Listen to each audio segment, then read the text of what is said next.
Olá, eu sou Milene, tenho 44 anos, sou empreendedora social, sou amante das artes, sou mãe, mas hoje eu tô aqui porque eu sou feminista. A gente vai conversar sobre um assunto que você já deve ter ouvido falar por aí, não conhece direito, ou conhece, não sei, que é gênero.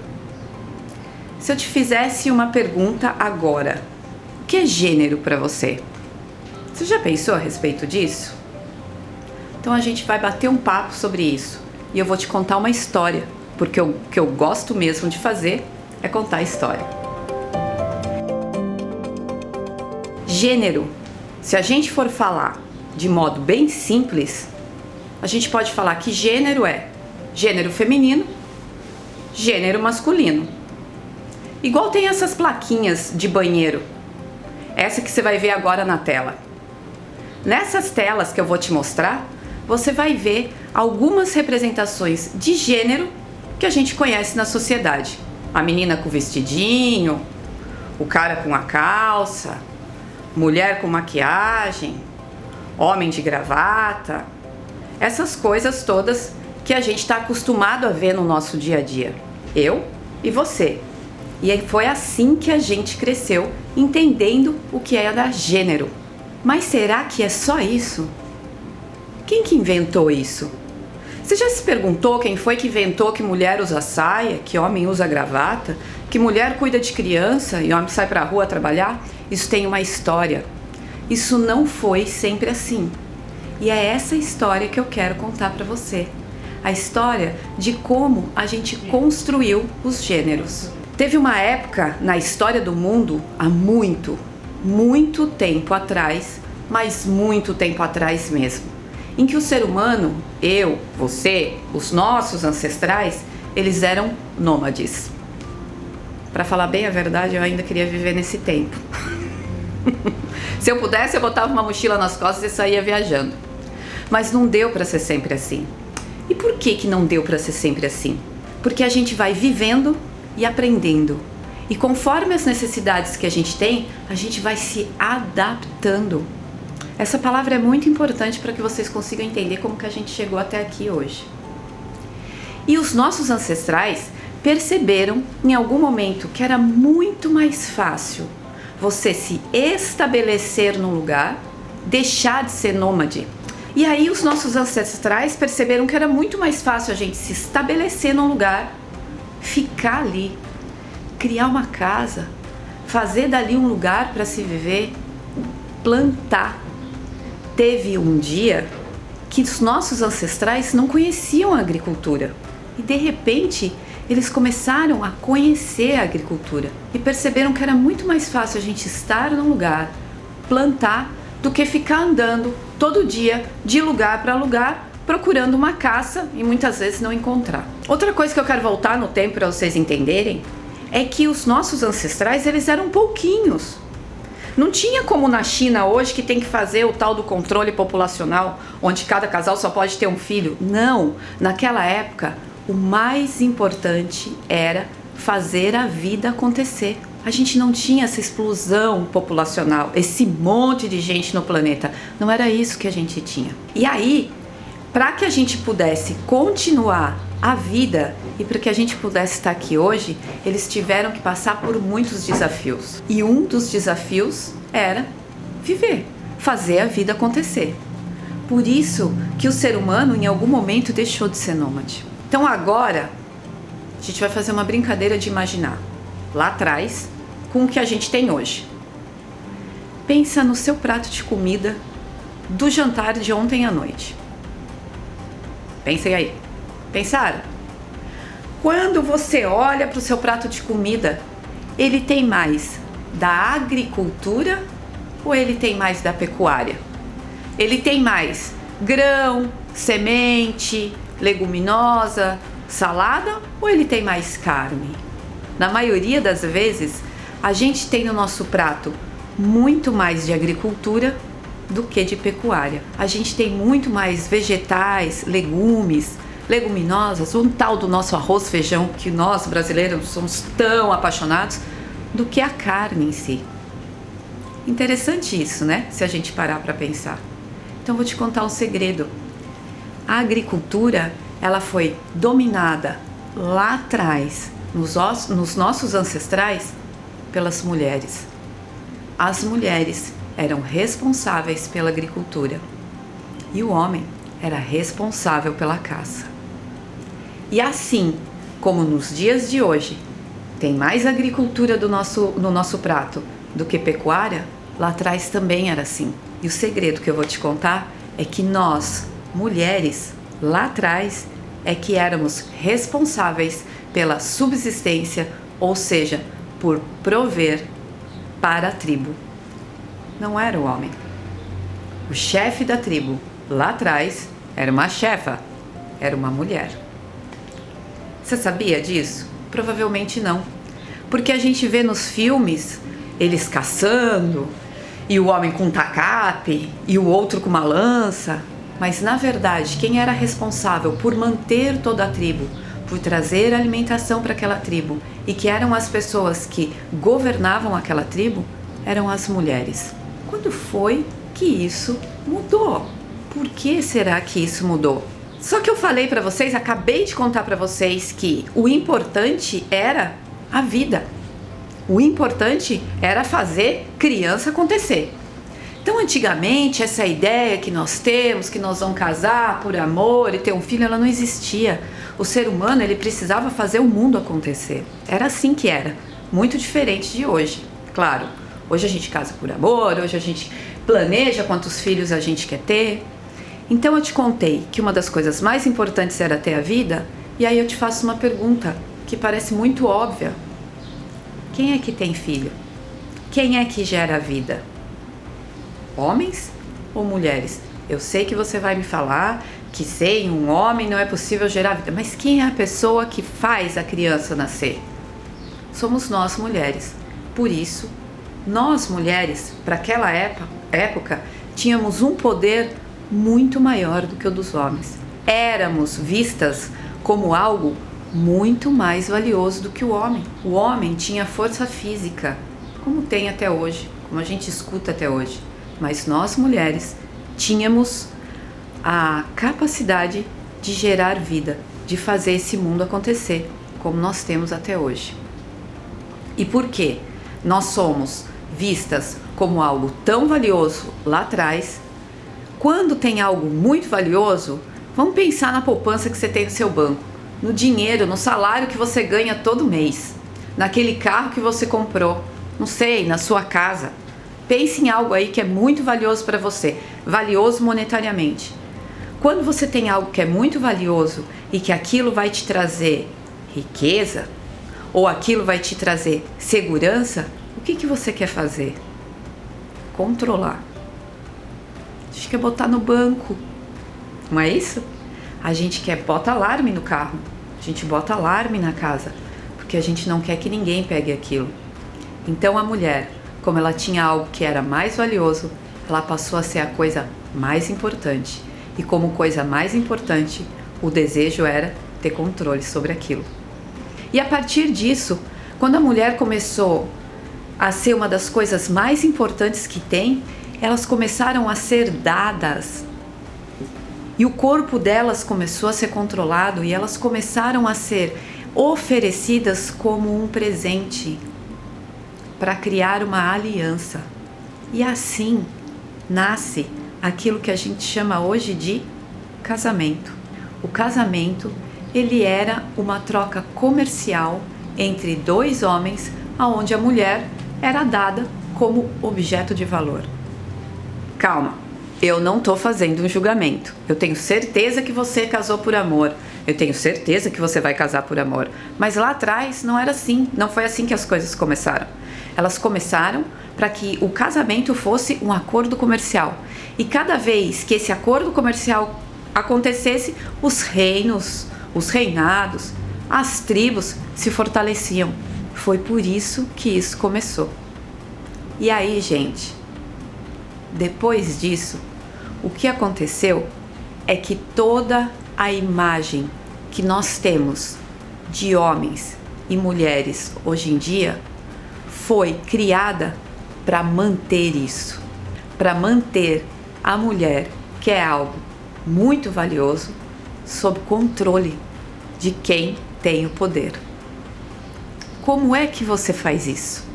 Vou trazer um exemplo para vocês. Dentro de uma empresa, quando a gente quer que vocês sigam regras, a gente cria e fala, isso pode, isso não pode, se você tá doente você tem que passar no médico, você tem que trazer um atestado, você tem que usar EPI, você tem que falar com o seu chefe, ei, você não pode vir trabalhar de shorts. Por que não pode? Porque a gente tem um uniforme, você tem que usar EPI, por quê? Porque senão aquilo cai na sua cabeça e te machuca. A gente cria uma série de regras para que aquilo aconteça. É normal. A gente vive em sociedade. Se a gente não fizer isso, isso daqui vira uma baderna. Certo? Certo. Só que o que fizeram com as mulheres foi o seguinte: eles criaram um monte de regras para que ela pudesse continuar tendo filhos e sob controle. Porque isso até hoje é muito, muito importante. Nós vamos chegar lá e você vai concordar comigo. Quais foram algumas das regras que foram criadas? Uma delas foi, a mulher é melhor em casa cuidando dos filhos. Ela tem mais facilidade com os afazeres domésticos do que trabalhando na rua. Mulher não pensa direito. Mulher, ela tem mais a ver com a emoção, e o homem, ele tem mais a ver com a razão. Ele é muito melhor trabalhando. Todas essas regras foram criadas porque nós mulheres precisávamos ficar em casa para poder termos filhos. Para quê? Essa é a pergunta básica. Para continuar gerando riqueza. Toda a economia, desde sempre, foi feita e voltada para uma pessoa chamada ser humano. Vocês já pensaram que tudo que existe nesse mundo não tem o menor sentido de existir se não tiver gente? Alguém precisa e precisou sempre cuidar dessa gente. Por isso que foi criado toda essa história de que nós mulheres somos melhores dentro de casa, enquanto os homens são melhores no mercado de trabalho, são melhores trabalhando. E isso, quando é dito 1000 vezes, vira uma verdade. Eu vou dar um exemplo para você. Você já ouviu falar na sua cidade, naquele restaurante tradicional que faz aquela receita de família há anos e anos e anos e que ninguém faz aquilo melhor? Ou o bolo da tua avó, ou o churrasco do teu pai, ou a comida da tua mãe? Então, é mais ou menos isso.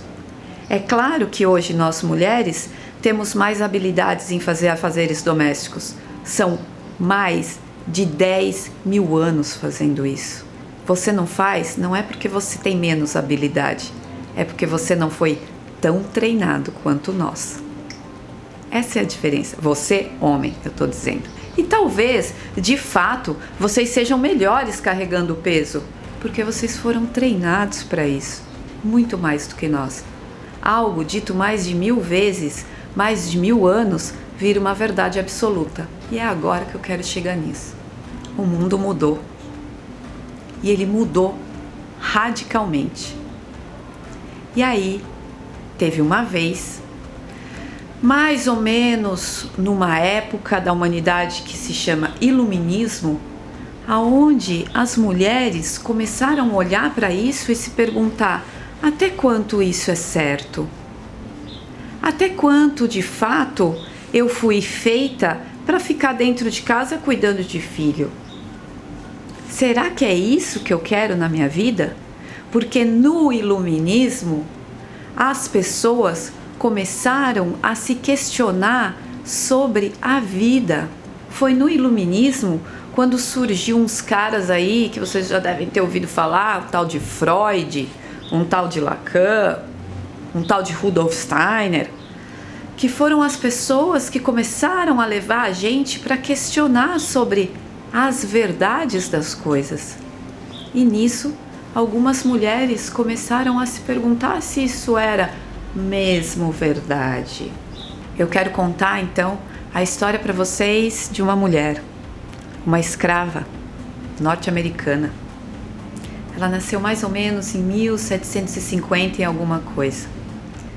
Ela foi uma mulher escrava que depois foi livre, lutou pelos seus direitos, foi a primeira mulher negra a ganhar uma ação contra um homem branco.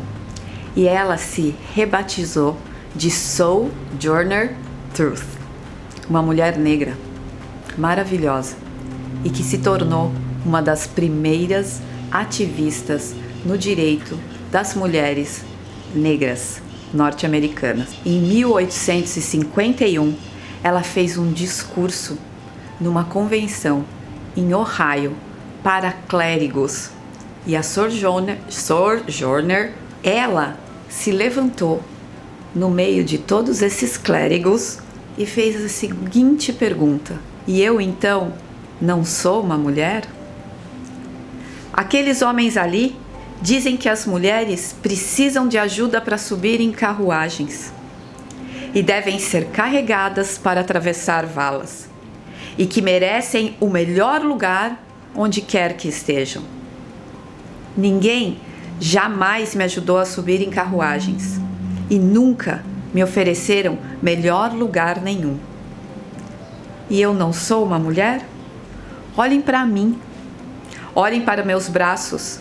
Eu arei e plantei, e juntei a colheita nos celeiros, e homem algum poderia fazer isso melhor do que eu. E eu não sou uma mulher? Eu poderia trabalhar tanto e comer tanto quanto qualquer homem, desde que eu tivesse a oportunidade para isso. E suportei o açoite também. E eu não sou uma mulher? Eu pari 13 filhos, e vi a maioria deles ser vendida para a escravidão. E quando eu clamei com a minha dor de mãe, ninguém, a não ser Jesus, me ouviu. E eu não sou uma mulher? Daí, eles falam dessa coisa na cabeça, como que eles chamam isso? E aí alguém na plateia sussurrou: intelecto. Porque ela era uma mulher muito simples, gente. É isso, querido. O que isso tem a ver com os direitos das mulheres e dos negros?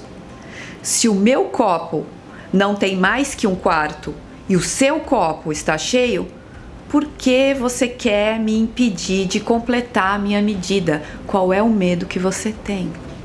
A partir daí, muitas mulheres começaram a se perguntar: então quer dizer, se eu não quero ficar em casa com os filhos, se eu não sou uma mulher doce, se eu não arrumo o cabelo assim ou assado, se eu não sou magro o suficiente, se eu não sou gordo o suficiente, será que por conta disso, então, eu não sou uma mulher? Será que o meu marido, porque ele não é mais forte do que os outros, ele não é um homem? Quem definiu isso? Quem diz o que é que eu tenho que ser para ser uma mulher? Quem disse que vocês não podem chorar para ser homem, que nós temos que ficar em casa e ter filhos para ter mulher? Quem foi que falou isso? E aí, muitas mulheres começaram a estudar isso e fazer disso um objeto de estudo da sua vida. Algumas delas, como Simone de Beauvoir, Judith Butler e muitas outras. E a partir disso, do iluminismo surgiu, que foi próximo da Revolução Francesa, surgiu isso que a gente chama de feminismo. O feminismo, gente, eu vou falar uma palavra difícil e vou explicar para vocês. É uma corrente teórica. O que é isso? É uma corrente de pessoas que estudam sobre o tema, algo que a gente chama de igualdade de direito, porque a nós, mulheres, foram tirados muitos direitos. Direitos de termos uma individualidade profissional desde sempre, direito ao voto, direito de sair na rua, direito de dizer como quer que seja o próprio corpo. Foram tirados todos os direitos e nós nos tornamos propriedade de alguém. Não fosse isso verdade, eu vou contar uma história para vocês que talvez vocês nunca tenham prestado atenção. Vocês já perceberam que nos casamentos tradicionais o homem leva a mulher até o altar e entrega para outro homem? A mulher não entra sozinha. É um homem que entrega uma mulher para outro homem. Nós nos tornamos propriedade. Mas vocês acham que isso é justo? Então agora eu vou fazer uma pergunta para vocês a respeito disso. Hoje nós somos 43,8% da força de trabalho nesse Brasil. Vocês são 47, os homens. E nós, mulheres, somos 43. Posso dizer que é 50%, certo? Pois é. Eu trabalho como um homem, mas eu cuido da casa, dos filhos, como uma mulher. Nós continuamos com a jornada tripla, a jornada quádrupla. Normalmente, as mulheres elas têm 30% a mais de estudo do que os homens, mas elas ganham na prática 20% a menos. Sabe por quê? Porque eu sou vista, por toda essa história que eu contei para vocês, como menos valor que um homem.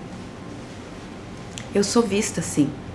Se não fosse verdade, nós não escutaríamos piada o dia inteiro a respeito de como nós somos. Se não fosse verdade, eu não teria medo de andar na rua sozinha, porque homens se acham no direito de tomar o meu corpo, de me estuprar. Por que vocês acham que nós mulheres não nos sentimos no direito disso? Aí, claro que muita gente vai falar assim: ah, mas homem também. Eu sei, mas a incidência é muito menor. E nós, mulheres, não nos sentimos no direito sobre os corpos de vocês, homens. Vocês já ouviram alguma mulher virar pra ti e falar assim: eu acho que você tem que fazer uma cirurgia plástica e botar mais bumbum aí, porque não tá bom. Eu acho que você deve depilar todo o seu peito. Depila a tua axila. Você já pensou em depilar o seu lá embaixo? Já pensou? Vocês já ouviram isso? E provavelmente vocês não vão ouvir. A nós, mulheres, nós temos que aceitá-los como vocês são. Por que o contrário não acontece? Por que eu tenho que ter peito? Por que eu tenho que ter bunda? Por que eu não posso ter pelo? Porque eu sou uma propriedade de vocês. E agora eu vou trazer alguns dados para que vocês entendam aonde essa história que começou lá atrás, quando a gente plantava, chegou. Em 2021, que foi o ano passado, 4 mulheres foram mortas por dia no Brasil. Uma mulher é morta a cada 6 horas no Brasil. Sabe por quem? Pelo parceiro. Na maioria das vezes, sabe por quê? Porque ela não quis mais se relacionar com ele. O nome desse crime é feminicídio. A justiça percebeu que não é crime passional. Nada justifica matar uma pessoa. É feminicídio. O homem se sente no direito sobre o corpo da mulher. 70 mulheres são estupradas por dia no Brasil. É quase que 2, 3 mulheres a cada 2 horas. Quando eu terminar essa palestra, pelo menos 2 ou 3 mulheres foram estupradas. Sabe aonde, na maioria das vezes? Dentro da própria casa. Sabe qual a idade da média das mulheres que são estupradas? 13 anos. São meninas que moram dentro de casa. E os seus pais, os seus avós, os seus irmãos se sentem no direito de usufruir do corpo daquela mulher, por conta de toda essa história que eu contei para vocês. O lugar mais perigoso para uma mulher viver é dentro da própria casa, hoje no Brasil. Mas machista é quando você faz piada disso. Machista é quando você fala que o lugar da mulher é esquentando o umbigo no fogão, esfriando no tanque. Machista é quando você ri de uma mulher que dirige. Machista é quando você quer ter controle sobre o celular da sua mulher. Isso se chama violência patrimonial. Machismo também é quando o homem quer ter controle sobre o patrimônio da mulher. Quanto ela ganha, aonde ela trabalha, que horas ela entra, que horas ela sai, mas ele não fala isso para ela. Machismo é quando você vai fazer uma entrevista de trabalho e o cara pergunta para a mulher: com quem você vai deixar os seus filhos? E não pergunta isso para um homem. Machismo é quando você acha que, porque uma mulher está na idade de ter filhos, é melhor contratar um homem. E daí eu pergunto para você: Você não quer consumidor? Todo negócio precisa de um consumidor, concorda? Você não quer mão de obra para trabalhar? Somos nós que geramos isso. É a mulher que gera consumidor e mão de obra.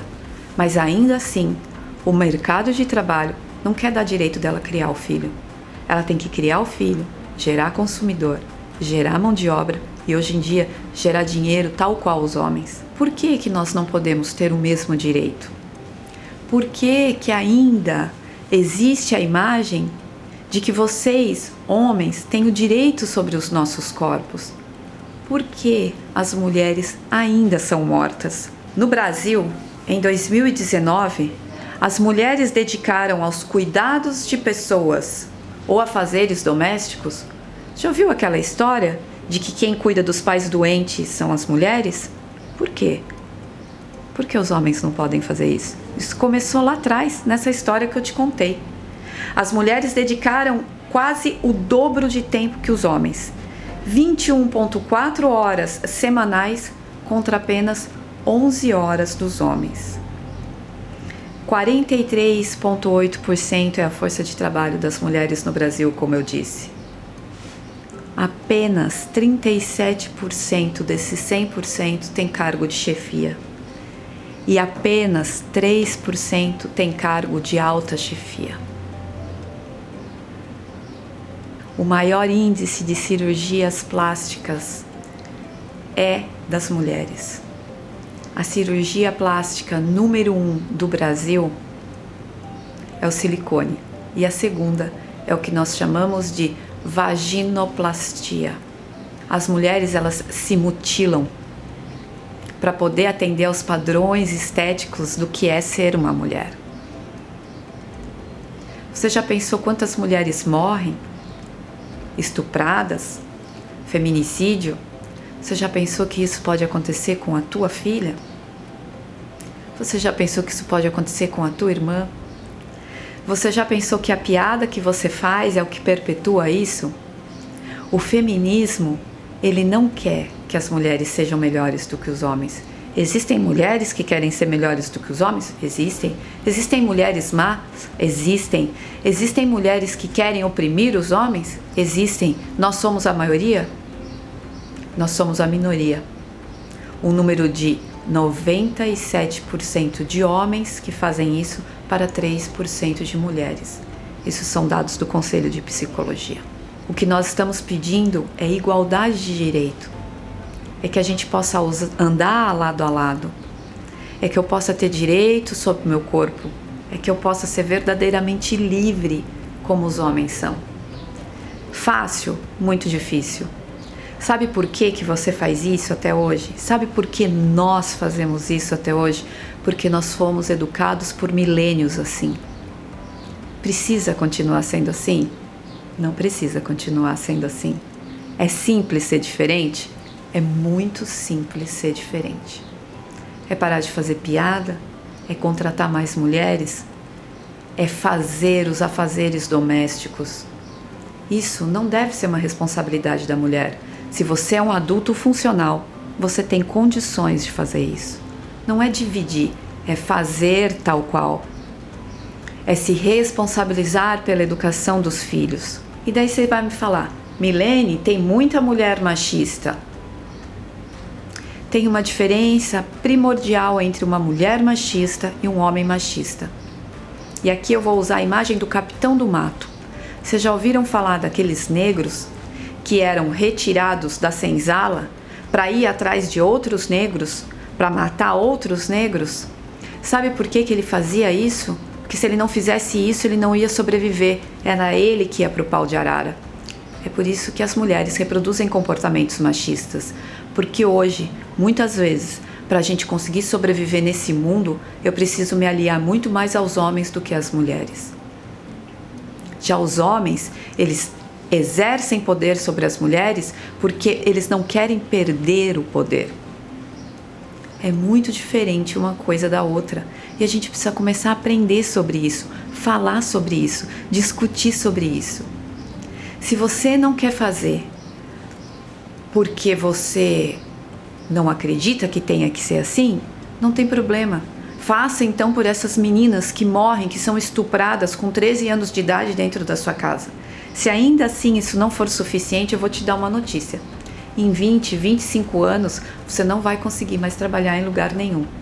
Porque ser machista, fazer piada, continuar com essa história de gênero, vai ser tão mal visto quanto roubar.